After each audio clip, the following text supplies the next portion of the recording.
like a few other coaches here, this is your second stint back here at Clemson after returning to December. How much more comfortable have you been the second time around? Oh man, everyone is here, so I'm really comfortable. Walking around the building and seeing familiar faces. It's just trying to figure out which door goes where. This place has changed so much since the first time I've been here, but just seeing some of the familiar faces has been really awesome for me, and it's been cool. With the new rule change, Coach Sweeney's added Lorenzo Ward and John Scott to the staff. Between those two, yourself and Coach Eason, is there a program in the country that offers more experience to players?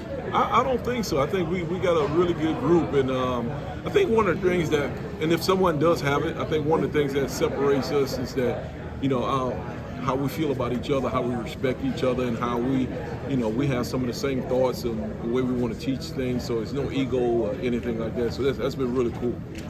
Coach Goodwin was talking about moving Peter Woods to the edge on a case-by-case basis, depending on who y'all are playing next season. Obviously, it's not a new position to him, but how do you, at this level, how do you think he's taking to rotating inside and out? I think he had we tried in the spring, and he went through playing defense in the spring. I thought he had a really good spring. It was pretty cool. Ask the offensive guys how it was trying to run the ball his way, but he's been really good, and we're just trying to put him in a position where he can be successful and help the defense. I guess it's Peter's elite skill in this run defense. He's really good at setting the edge, or what does he kind of bring on that edge? Yeah, when you get a guy, as big as he is and as strong as he is, and a lot of times he's going to be matched up versus tight ends that's 250, 260 pounds, and here he is 315, 320, and you're trying to block that guy consistently. I think eventually that guy may go back to the sideline and say, "Coach, don't call that play again." So that's our objective. What are a few things that when you got here in December that you wanted to address between then and now, and how do you feel like you've addressed them? Just an attitude, just play with some toughness, the mindset, and not saying that they didn't play with some toughness before, but just making sure that when we get to where we're going, that we get there with some bad intentions. We really want to put our hands on somebody and make them feel us. So that's the whole objective of the spring, just bringing that attitude and that, what I'm saying. I feel like you've seen that. Yeah, it's getting there. It's getting there. We got some work to do, but it's gonna get there. Coach, what are some tactics or drills or ways you try to instill that into a team to raise that intensity and that physicality? Just the intensity, drills are drills. You go to Georgia, you can go anywhere, and the same drills we're doing is just, what's your intent? What's your intent to the details? What are you trying to accomplish? Sometimes guys just do drills just to do drills, but we want to do drills that's meaningful. And then when we do it, we want to do it with an edge about us that we got a saying, when in doubt, choke a joker out. So that's what we're trying to do every play is choke a joker out. I guess I think this is the first time that they've tried to recruit you. Maybe you can share some previous.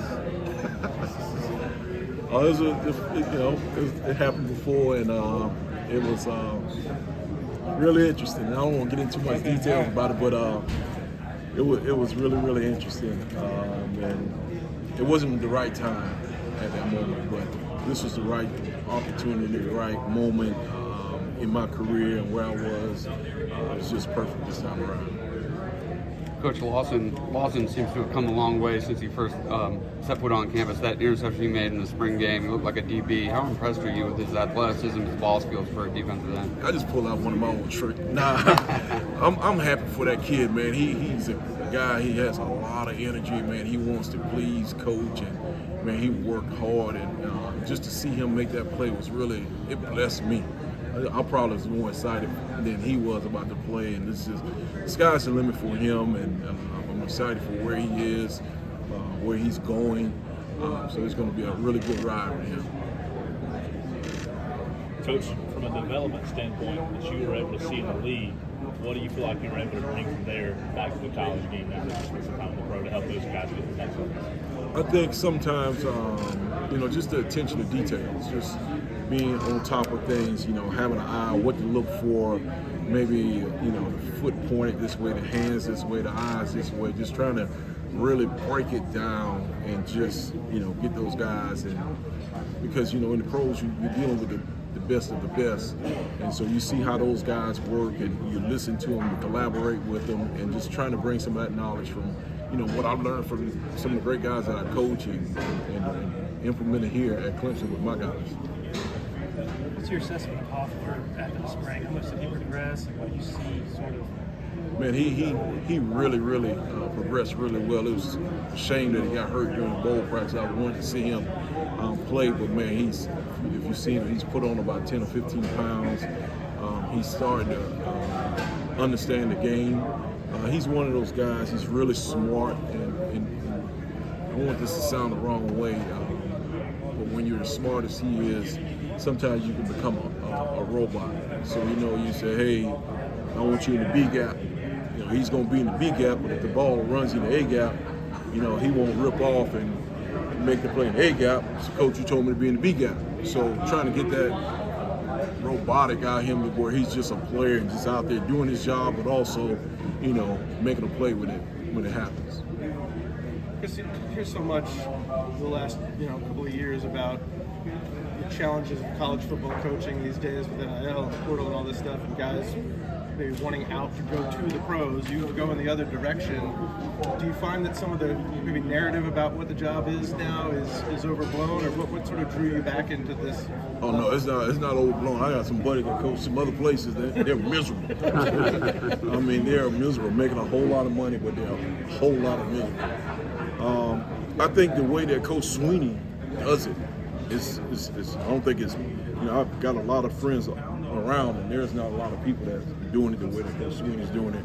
With the NIL, with the, you know, transfer portal, and the way that the schedule is, things that he, you know, expects out of us, and the things that he doesn't want us doing is just unbelievable. I talk to my friends and I'm telling them, you know, our schedule, how we're doing things, and they're like blown away, like, man, you know, if anybody ever leaves, like, hey, I want to be there.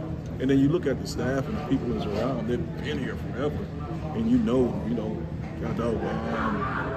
who is it? Nick gets calls every week for, you know, jobs, NFL jobs, and, you know, jobs, other colleges, and he just turns them down. He doesn't even pay any attention to it.